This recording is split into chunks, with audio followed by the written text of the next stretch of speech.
And at the moment we've got, state of emergency will be coming up in roughly 4 weeks, we believe, for a review. So Ross has got some information there that we'll explain and go through a few items just so you're all aware on it. So, Ross Mullen.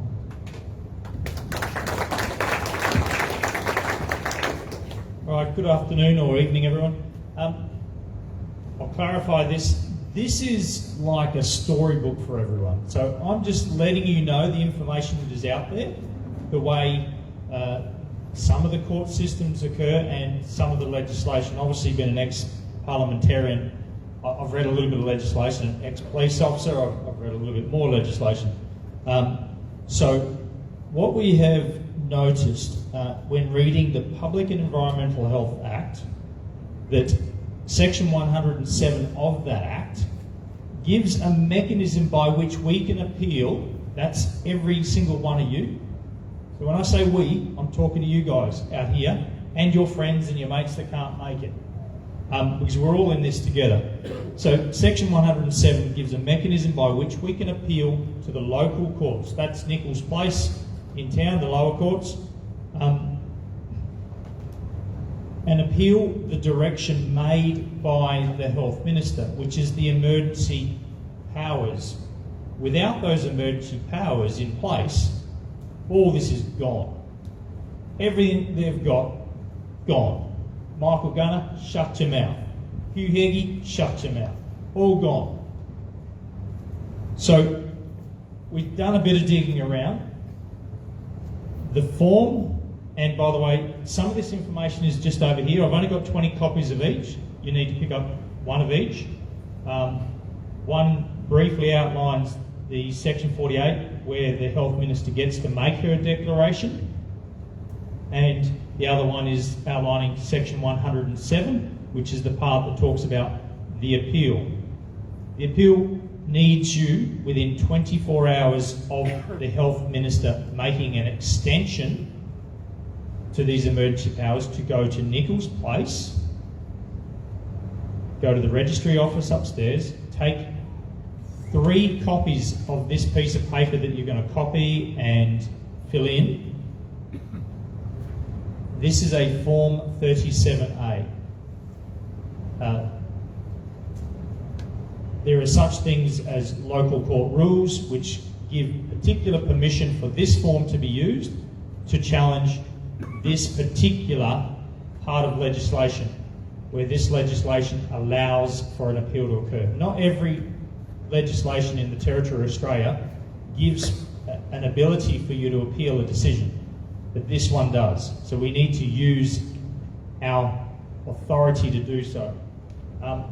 The form is not that difficult to fill out. It takes a bit though. You will need to fill it out. It will cost you $142 to register that. You will then need to have a brief reason how this legislation or this emergency powers will impact you. So for instance, how this affects your interest, and that's what the law says. Your interests are affected in every liberty that is impinged by the Cho Directive, for instance. I've then listed a few ideas here that you could use as what some of the reasons why you believe this emergency power should not continue. So please take that. It is only a general guide for you to do. I need you to actually do that work yourself. It is a bit of work and it probably will chew up a day. Once you have registered the Form 37, which is a double-sided form, once you've registered that Form 37, put the reason why it is of your interest. You will then actually need to serve one of these documents. That's why there needs to be 3 documents. One of those documents over at Parliament House on the Health Minister.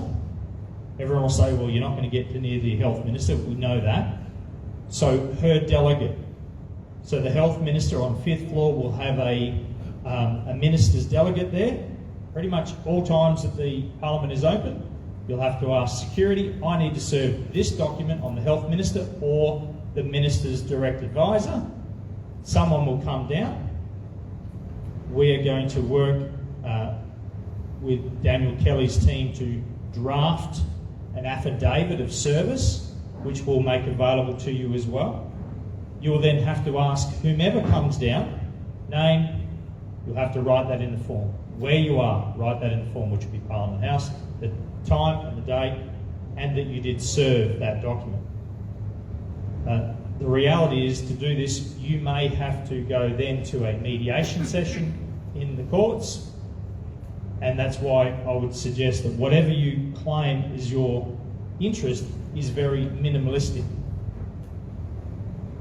If you make it complicated and 4 pages long, then you're going to have to talk about that in either a mediation session or in a court. And it is a bit scary to think you've got to go to court.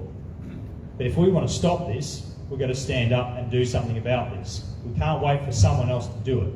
Craig's been out there doing it, and you see someone who can do it with a few other people. He's done far more onerous stuff than this. This is fairly simple. I cannot say that there won't be further costs if you lose, but they will be minimal, if any. There is a mechanism by which you can withdraw your complaint as well. But by the time you've done your complaint, you will have done a lot of damage to the government, because we should all discuss what we're doing on social media, and we will tell people that we've lodged these claims.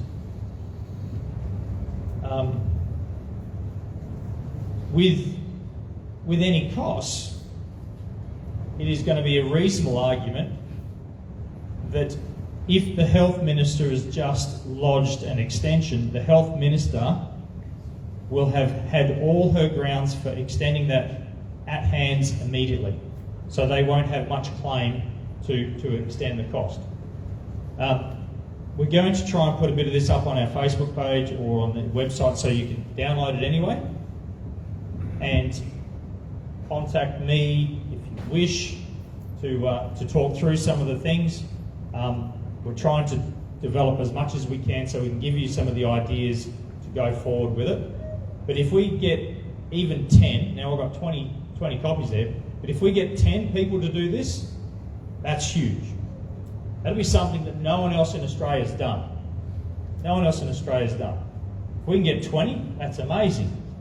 Now if we get 100 of us that all have a chip on the same day at the government in a legal sense, that's massive.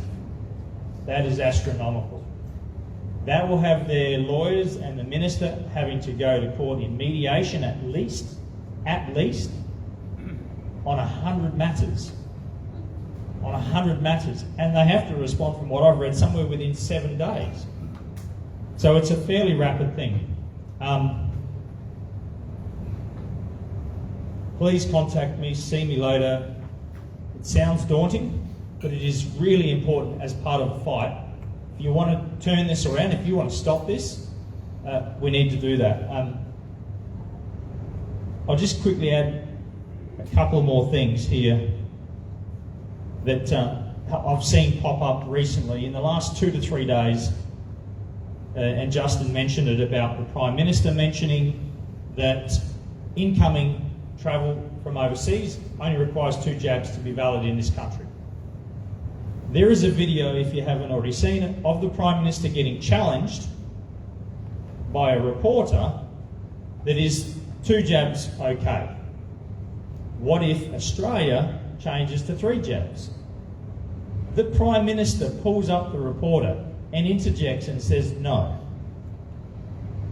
The Chief Medical Officer, who is Professor Paul Kelly in Australia, his advice is that 2 jabs is enough. And that was in response to the reporter asking if Australia changed to a 3-jab policy. So have a bit of a look around and find that. It was only 2 days ago, I believe. A little bit of background on this Chief Medical Officer, Paul Kelly, Professor Paul Kelly. We've got Heggie the Cho and 6 or 7 other players that are also pretending to be the Chos. Now, they're of the territory, and obviously all the states have different ones. This is the senior guy. This is the most senior medical officer in Australia. And he has said, and there is a video of he himself outright saying that, you know, two's enough. So a background on who Professor Paul Kelly is, if you want to compare that to our current show, this is a guy that's been a public health physician and epidemiologist with more than 30 years research and experience. He has worked around the world in health systems, developing and infectious disease epidemiology. Now when Gunner or Files or Heggie get up there on stage and talk to us and say, this is our health advice, I will categorically tell you now they are lying. They are lying to us, and we have got someone in federal circles with far more experience than any of those characters here in the Territory categorically stating so. So feel free to tell your friends, to tell your mates, Heggie's lying to us, Gunner's lying to us. The most senior medical officer in this country has stated 2 jabs is enough for Australia. We need to continue to talk about it. We need to continue to say that. This same guy, this Chief Medical Officer, Professor Paul Kelly, in estimates hearing on COVID, I believe last week, please don't quote me on the date, last week, in partnership with the head of the Therapeutics Goods Association, TGA, both came out and announced 71% of all the souls that have lost their lives in hospital in the last 2 years that have had their certificates written down to COVID were not actually deaths of COVID. 71%. And I would say that unfortunately, due to some of our comorbidity issues in the Northern Territory, we would even have a far higher level where nearly all deaths that have been written down to COVID in the Northern Territory have been related to comorbidities, obesity, heart disease, diabetes. So keep watching the social medias. I know not everyone likes them, but when you have someone as eminently qualified as Professor Paul Kelly that can rebut anything Heggie or Gunner can say, we know that we need to keep this fight going. We need to do such things as this, because the grounds for the Health Minister to extend, if it's only 71% of people that are, if there's less than 30% of people dying from COVID in Australia as a whole in the last 2 years, we're less than 600 deaths. There's no state of emergency anymore, and we need to make sure we do everything we can to shut it down. So please speak to me later, grab this and get on with it. Thank you, Ross. And it's putting that into perspective in regards to numbers, and I'll just also add to that is, on average in Australia, there's 160,000 deaths a year, on average a year. So since the pandemic started, we're probably over 300,000 deaths a year that Australians have died, and what are we, just over 3,000 are being claimed to be with COVID, and then 30% of those would be of COVID. The numbers don't add up, and that's why we really need to push this state of emergency to eliminate it. That eliminates all the challenges out of it. And it's just when you start to look at the real numbers and where things sit, it just proves that we're in a position that it shouldn't be. Sorry, I'll add to that. I'll get nervous, I'm not used to speaking. Maybe I've spoken to a few people. The same professor came out, I think today or yesterday, and said 0.1%, so 0.1% of people that have Omicron are likely to die from it. Where is our emergency? Where is our emergency gun? Where is your right to impinge upon our businesses and on our family life and our kids as they go to school? No emergency, no requirement to extend it. Let's crack it out.